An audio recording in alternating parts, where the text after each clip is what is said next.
Nah, baik anak-anak semua, karena pertemuan lalu kita sudah belajar tentang pencemaran air dan pencemaran tanah, maka untuk kali ini kita akan belajar tentang pencemaran udara. Yang pertama yaitu pengertian dari pencemaran udara, yaitu kondisi udara mengandung senyawa-senyawa kimia atau substansi fisik ataupun biologi yang berdampak buruk bagi kesehatan manusia, hewan, maupun tumbuhan, dan bersifat merusak keindahan alam, kenyamanan, maupun properti. Udara dikatakan tercemar jika udara tersebut mengandung unsur-unsur yang mengotori udara. Bentuk pencemar udara bermacam-macam, ada yang berbentuk gas dan ada yang berbentuk partikel cair ataupun padat. Nah, untuk klasifikasi pencemar udara itu ada dua. Yang pertama berdasarkan asalnya dulu, yaitu pencemar primer. Pencemar yang ditimbulkan langsung dari sumber pencemaran udara. Dan yang kedua, pencemar sekunder. Polutan sekunder adalah substansi pencemar yang terbentuk dari reaksi pencemar-pencemar primer di atmosfer sekunder, biasanya terjadi karena reaksi dari dua atau lebih bahan kimia di udara.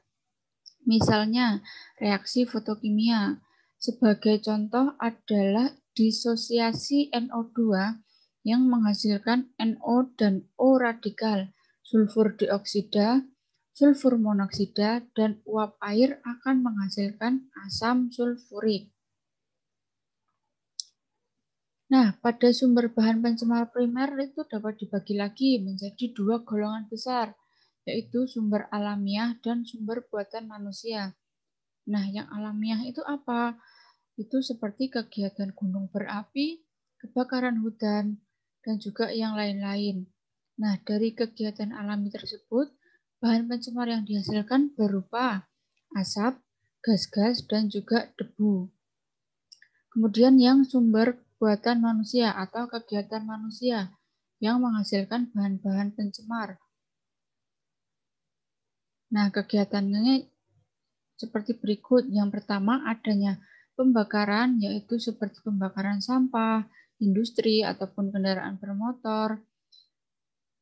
Bahan pencemar yang dihasilkan berupa asap, debu, grit ataupun pasir halus, dan juga gas CO dan NO. Proses peleburan, seperti proses peleburan baja, yaitu pembuatan soda, semen, keramik, dan juga aspal. Sedangkan bahan pencemar yang dihasilkan itu berupa debu, uap, dan juga gas-gas.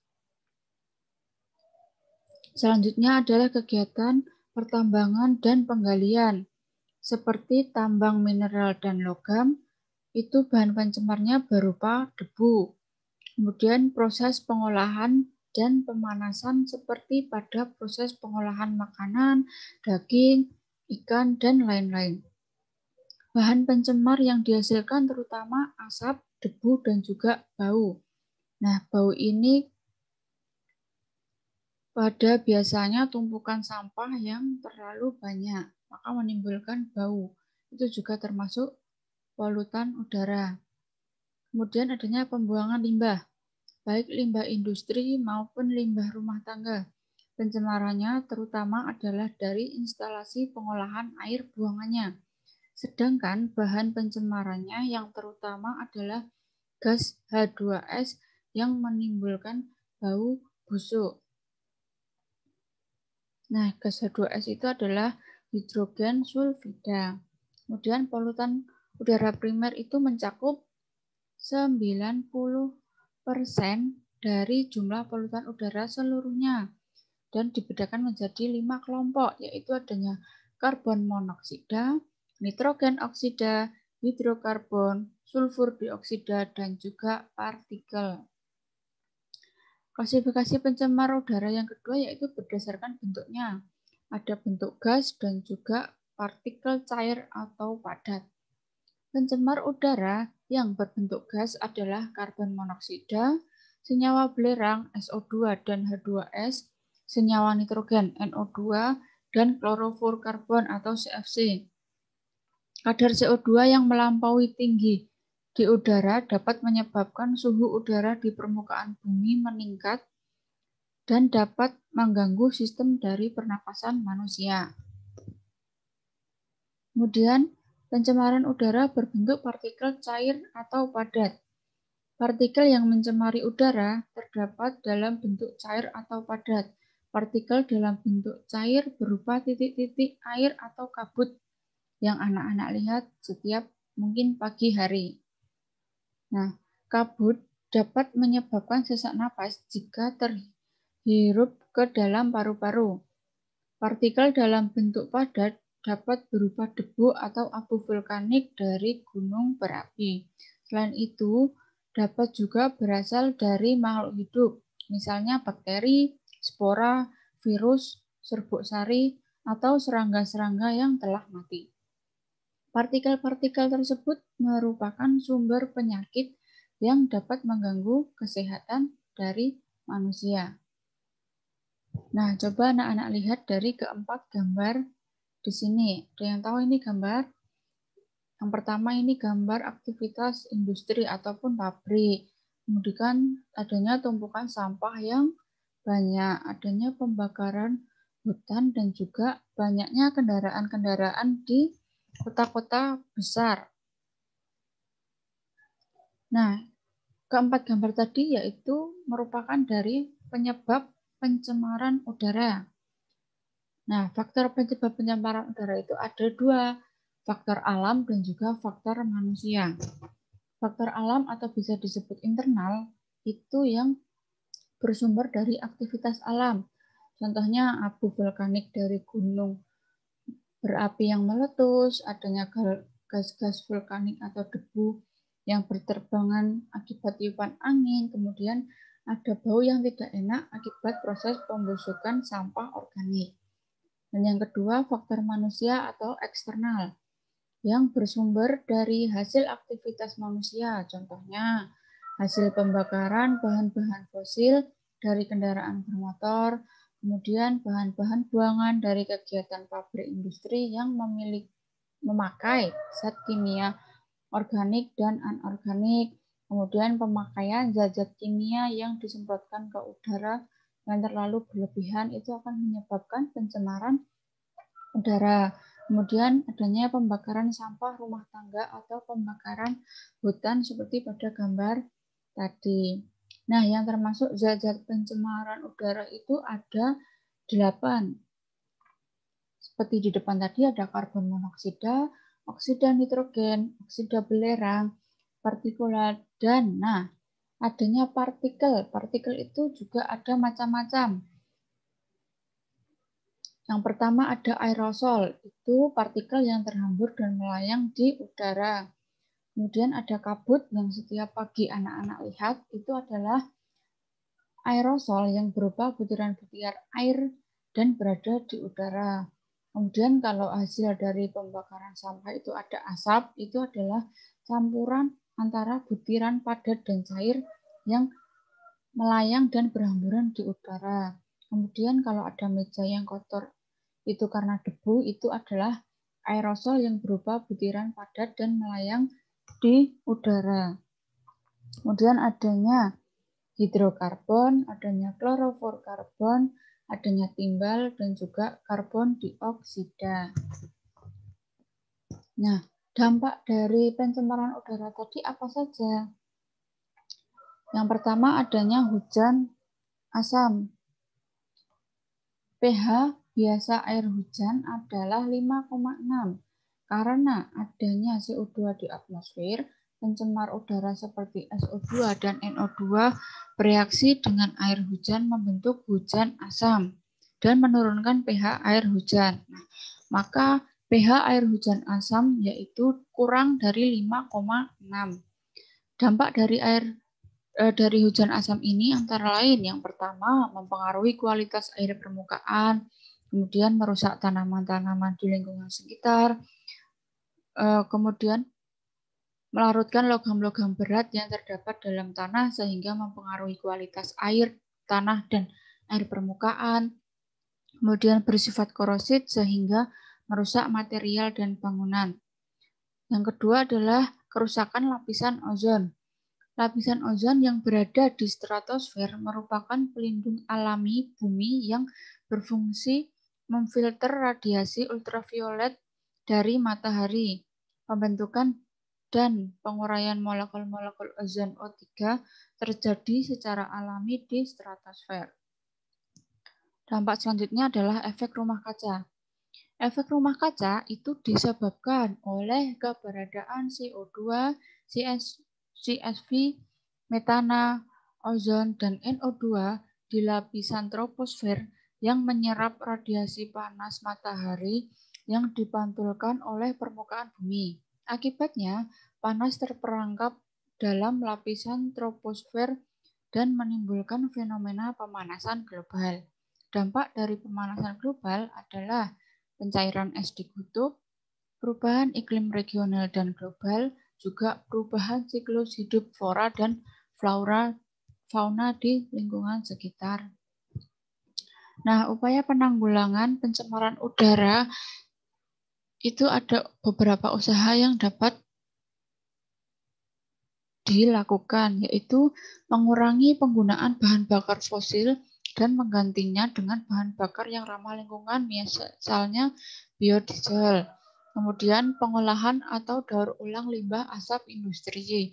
Selanjutnya ada penghijauan dan reboisasi atau penanaman kembali pohon-pohon pengganti. Kemudian menggantikan pembakaran hutan dan meminimalisirkan pemakaian AC di setiap ruangan. Yang rumahnya ada AC bisa diminimalkan untuk pemakaian. Kemudian menggunakan kendaraan dengan energi alternatif seperti motor listrik yang tidak menggunakan bahan bakar. Nah, kemudian pencegahan pencemaran udara itu untuk yang berbentuk gas itu bisa dengan 4 cara. Yang pertama, adsorpsi. Yang kedua, absorpsi itu apa? Merupakan proses melekatnya molekul polutan atau ion pada permukaan zat padat adsorben seperti karbon aktif dan silikat. Yang kedua, absorpsi. Absorpsi merupakan proses penyerapan yang memerlukan solvent yang baik untuk memisahkan polutan gas dengan konsentrasinya. Yang ketiga, kondensasi, yaitu merupakan proses perubahan uap air atau benda gas menjadi benda cair pada suhu udara di bawah titik embun. Nah, yang keempat yaitu pembakaran, merupakan proses untuk menghancurkan gas hidrokarbon yang terdapat di dalam polutan dengan mempergunakan proses oksidasi panas yang disebut incineration. Kalau untuk mencegah pencemaran udara yang berbentuk partikel, yaitu dengan cara pembuatan filter. Nah, filter udara itu dimaksudkan untuk menangkap debu atau polutan partikel yang ikut keluar pada cerobong atau stek pada permukaan filter, agar tidak ikut terlepas ke lingkungan sehingga hanya udara bersih saja yang keluar dari cerobong. Kemudian adanya filter basah. Cara kerja filter basah atau subsurface forward collectors adalah membersihkan udara kotor dengan cara menyemprotkan air dari bagian atas alat, sedangkan udara yang kotor dari bagian bawah alat. Yang ketiga, adanya elektrostatik. Alat pengendap elektrostatik dapat digunakan untuk membersihkan udara kotor dalam jumlah yang relatif besar. Kemudian kolektor mekanik. Mengendapkan polutan partikel yang ukurannya relatif besar dapat dengan menggunakan tenaga gravitasi. Kemudian adanya program penghijauan. Nah, ini tumbuh-tumbuhan yang menyerap hasil pencemaran udara berupa karbon dioksida dan melepaskan O2. Kemudian adanya ventilasi udara. Penggunaan dan penempatan ventilasi udara seharusnya disesuaikan dengan kebutuhan. Perhatian utama yaitu tercukupnya kebutuhan gas oksigen dalam ruangan serta menjadikan udara dalam ruangan bebas dari berbagai kesakitan. Nah, selanjutnya adalah pencemaran suara. Pencemaran suara itu adalah keadaan di mana masuknya suara yang masuk terlalu banyak sehingga mengganggu kenyamanan lingkungan manusia, sehingga kita semua sering menggunakan kedua telapak tangan kita untuk menutup telinga kita. Nah, untuk tingkat kebisingan itu dapat diukur dengan satuan unit pengukur yang disingkat desibel atau dB. Semakin besar desibelnya, semakin besar juga resiko kerusakan yang ditimbulkan suara tersebut. Untuk desibelnya 0 itu batas ambang dengar. Kemudian untuk tingkat kebisingan amat sangat tenang itu sebesar 10 sampai 20 desibel. Yaitu suara daun bergerak. Kemudian sangat tenang itu sebesar 30 sampai 50 desibel. Suara orang bercakap normal. Jadi kalau anak-anak di sini ngobrol dengan orang tua ataupun teman itu desibelnya 30 sampai 50. Kemudian untuk kategori bising itu 60 sampai 70 desibel. Contohnya orang yang berteriak dan suara pembersih vakum. Kemudian ada kategori sangat bising itu sebesar 80 sampai 90 desibel. Suara sirine, suara mesin diesel, suara mesin pengolah kapas, dan juga suara blender. Kemudian ada menulikan 100 sampai 120 desibel. Suara pesawat jet, suara halilintar, suara mesin traktor, suara mesin tekstil, dan juga suara mesin pabrik baja. Nah, kalau yang amat sangat menulikan yang menyebabkan kita tidak bisa mendengar lagi itu apabila desibelnya di atas 120, yaitu seperti suara mesin roket. Nah, indikator polusi suara. Manusia mempunyai batas kemampuan untuk mendengar suara mulai dari 20 sampai 20 Hz atau 140 desibel. Ambang batas maksimum yang aman bagi manusia adalah 80 desibel. Jadi suara dapat dikatakan sebagai polusi jika melebihi dari 80 desibel. Nah, sumber pencemaran suara tadi sama dengan dari kriteria kebisingan. Ada suara mesin pabrik, mesin penggilingan padi, mesin las, pesawat, kendaraan motor yang berlalu lalang, dan juga kereta api. Ini untuk besaran kriteria kebisingan. Nah, dampak dari pencemaran suara itu yang jelas adalah mengganggu pendengaran dan membuat kita pusing, mual, jantung berdebar-debar. Itu ke gangguan fisiologis. Kalau ke gangguan psikologisnya, kita akan menyebabkan penyakit psikomatik berupa gastritis, jantung, stres, dan juga kelemahan. Nah, kemudian efek pada pendengarannya, pengaruh utamanya adalah kesehatan pada kerusakan indera pendengar kita yang menyebabkan tuli.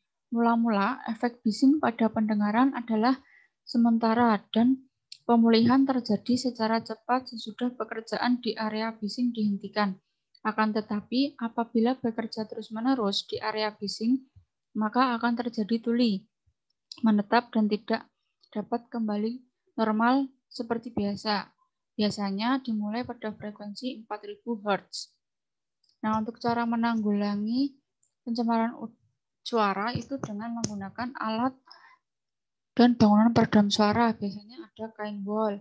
Kemudian menggunakan penutup telinga untuk mengurangi intensitas suara yang masuk ke telinga. Kemudian kesadaran diri untuk serta membentuk sikap positif terhadap alam sekitar dan tanggung jawab untuk tidak membuat kebisingan. Kemudian adanya pameran dan kampanye lingkungan tentang bahaya dari polusi suara dan penyiaran di media massa terkait lingkungan agar masyarakat peka dan berhati-hati untuk melindungi lingkungan dari pencemaran. Untuk pengendalian pencemaran suara itu dengan uji kebisingan kendaraan agar mengurangi pencemaran suara. yang ditimbulkan oleh kendaraan bermotor. Kemudian adanya pengawasan kebisingan melalui pengawasan mesin yang dilakukan sebagai perlindungan terhadap pendengaran. Dan menutup telinga biasanya lebih efektif daripada penyumbatan telinga. Pada umumnya, alat ini dapat mengurangi intensitas kebisikan sekitar 20-25 desibel. Nah, untuk pertemuan kali ini cukup itu saja. Dipelajari lebih lanjut. Mari kita akhiri dengan berdoa. Berdoa dimulai. Nah, cukup. Ibu akhiri. Wassalamualaikum warahmatullahi wabarakatuh.